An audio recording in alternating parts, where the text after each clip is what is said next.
लाभ की। शत्रुतम तुहिन हर किरण के तू, शत्रुतम तुहिन हर।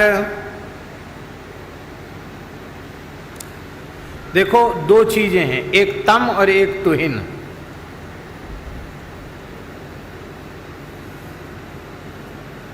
दोनों अलग अलग चीजें हैं।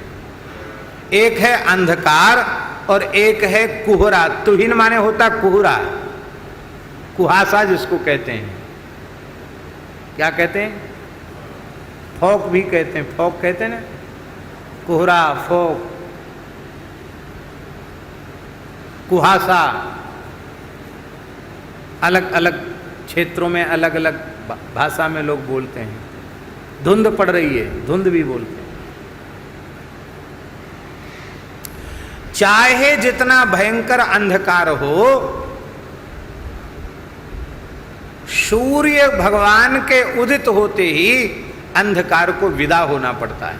अंधकार चला जाएगा, नहीं रहेगा अंधकार। सूर्योदय होते ही अंधकार की जैसे निवृत्ति हो जाती है, ऐसे ही ये जो कामादिक रागादिक जो शत्रु हैं, ये शत्रु ही तम माने घोर अंधकार हैं। ये जीव को अंधेरे में रखे हुए हैं। इस अंधकार से छुट्टी इसको नहीं मिल पा रही है, अंधकार से मुक्ति नहीं मिल पा रही है। और अंधकार से पूरी तरह मुक्ति तब मिलती है जब सूर्य का उदय हो जाता है। तो शत्रुघ्न जी के प्रताप रूपी सूर्य का जिस साधक के अंतःकरण में उदय हो जाएगा, उसके अंतःकरण के ये कामादिक षड्विकार जो अंधकार हैं, इनकी निवृत्ति हो जाएगी। उसके हृदय में ज्ञान का, भक्ति का, प्रेम का, वैराग्य का प्रकाश हो जाएगा। इसलिए तो उनको किरण केतु, शत्रु तम हर किरण केतु, और तुहिन हर किरण केतु। तुहिन हर, रात्रि में बहुत ओश पड़ी है, बहुत कोहरा पड़ा है, और अब लगता है कि पता नहीं सवेरे क्या बीतेगी।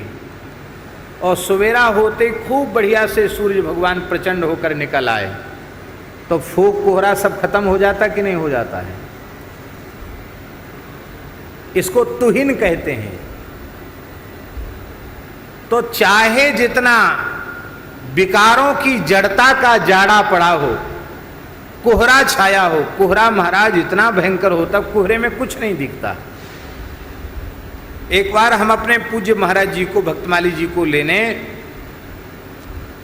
जम्बू तवी गाड़ी से महाराज जी उतरे थे। रात्रि को 2 बजे मथुरा स्टेशन पर उतरे और महाराज जी ने सूचना भेज दी थी कि हमको लेने स्टेशन पर कोई नहीं आना, हम सवेरा सूर्योदय होने के बाद अपने आप टेम्पू में बैठ के आ जाएंगे, कोई आना नहीं। पर ठंड बहुत थी, तो तब सुदामा कुटी में ही रहते थे, तो गाड़ी की व्यवस्था भी थी नहीं। एक महात्मा से जैसे तैसे हाथ पैर जोड़कर गाड़ी की व्यवस्था की गई। मारुति वैन होती ना डिब्बा जैसी, वो वैन गाड़ी की व्यवस्था जुटी, और उस महात्मा को बहुत प्रार्थना करके कि महाराज जी वृद्ध हैं, ठंड का समय है और कमर में दर्द है, वो तैयार हो गए।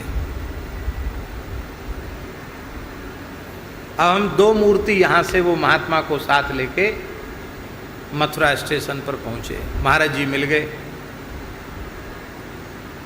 गाड़ी लेके आए। महाराज जी चलो। महाराज जी बोले इतने कोहरे में कहाँ चलेंगे? मैंने कि गाड़ी है, बंद गाड़ी है, आप आराम से चलिए। सामान ले आए, महाराज जी का रख लिया, महाराज जी बैठ गए। अब इतना भयंकर कोहरा कि न लाइट दिखे न आदमी दिखे, कैसे चले गाड़ी? तो आपको सुनकर आश्चर्य होगा, गाड़ी इधर उधर चली जाती थी तो तब यह विचार किया गया कि गाड़ी धीमे धीमे चलेगी और लाइट में कम से कम हम तो दिखेंगे कि नहीं दिखेंगे। और हम आंख फाड़ फाड़ के देख रहे थे, और वहाँ से लेकर संभवतः बड़ी मुश्किल से बिरला मंदिर तक आए थे, वहाँ से लेकर पैदल पैदल गाड़ी को लेके यहाँ तक आए, पैदल पैदल। महाराज जी केवल विराजे थे और वो महात्मा चला रहे थे वो, बाकी हम दो मूर्ति तो पैदल थे, पैदल गाड़ी को लेके आए। ठंड में ये हालत हो गई कि महाराज क्या कहना। महाराज जी बोले खुद परेशान हुए, हमको भी परेशान किया, महात्मा को परेशान किया। देखो पंडित जी, तुम हमारी जितनी सुविधा करोगे हमारे लिए उतनी भारी असुविधा हो जाएगी, इसलिए तुम हमारी सुविधा की चिंता मत किया।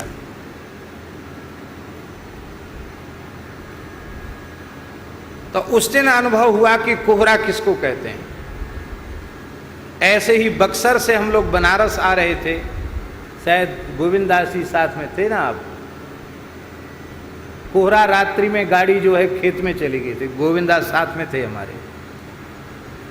अच्छा ड्राइवर, अच्छी गाड़ी, और महाराज मेन रोड से हट करके हमारी गाड़ी खेत में चली गई, कोहरे में दिखे नहीं। बड़ी मुश्किल से वाराणसी पहुंचे।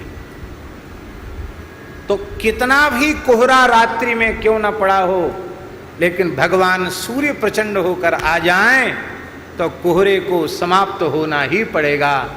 ऐसे ही जड़ता रूपी कोहरा, विकार रूपी कोहरा, चाहे जितना घनांधकार के रूप में व्यापक हो रहा हो, सब ठिठुर गए हो उसमें, लेकिन शत्रुघ्न रूपी सूर्य का जब उदय होता है तो जड़ता रूपी विकार रूपी कोहरा भी समाप्त हो जाता है।